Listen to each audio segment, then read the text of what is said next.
I served in the U.S. Army as a combat medic from '05 to '06. I was stationed in Iraq in the slums of Baghdad known as Sadr City. Due to the things I witnessed over there, I came back pretty messed up. One of the incidents happened to occur on Father's Day, 2005. And my roommate, who was a father and had another child on the way, was hit by an EFP, and I was the medic on duty that day.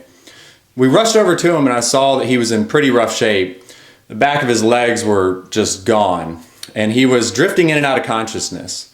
He told me to tell his wife and his kids that he loved them. I treated him and got him on the medevac chopper, and he made it back home, but unfortunately he died weeks later. The day of the incident was just so unreal. I mean, here I was, 1 minute bandaging up my roommate, and within maybe an hour or so, we were headed to the nearest base to get debriefed and eat at the chow hall there. And I remember walking into the chow hall with the blood of my fellow soldier just all the way up to my elbows, and just sitting there while everyone was just carrying on talking and eating and joking and laughing. And here I am, covered in blood, not eating a thing, and just looking around at everybody and realizing that this apparently had just become the new normal.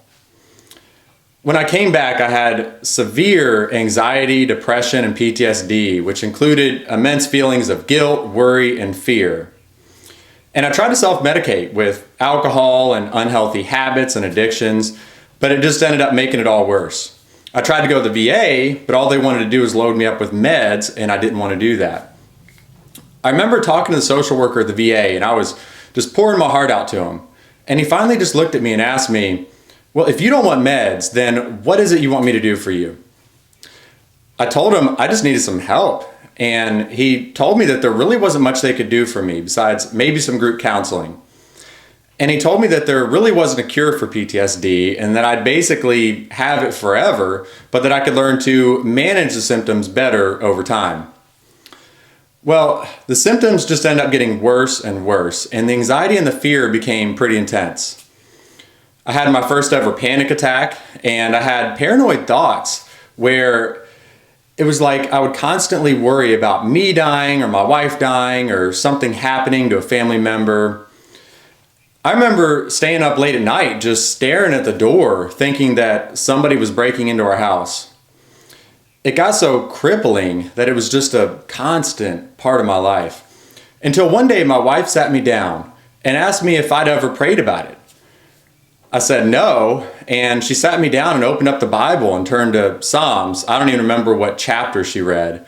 But all of a sudden, as she was reading the word and praying over me, I had this intense light and this warmth just flood my body.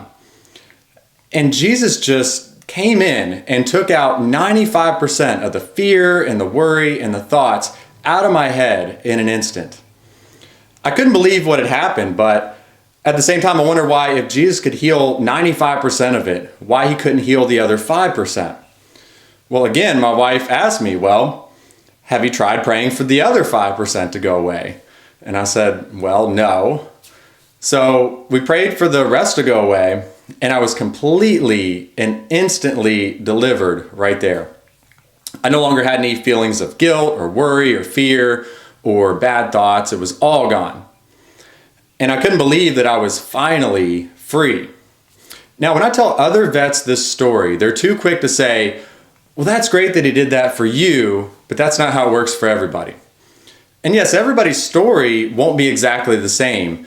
But guys, listen to this. The Bible tells us not to worry or to be afraid or be anxious about anything. And these aren't suggestions, these are commands. And just like if your commanding officer calls you into battle, if he's a good one, he's going to make sure that you're equipped with everything you need to carry out the mission that he's tasked you with carrying out. And likewise, if God commands us to do something, he's a good leader. And he's going to supply you the means to obey him and to carry out his orders as well. The question is, do you believe that? You see, without faith, the Bible says that it's impossible to please God.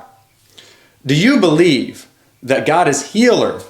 Do you believe that Jesus is Lord and that if he commands you not to worry and be anxious, then he will grant you the means to carry that out and free you from your bondage. Do you believe that Jesus is a chain breaker and still gives freedom to captives today? Don't look at me and say, well, that's great that that happened to you.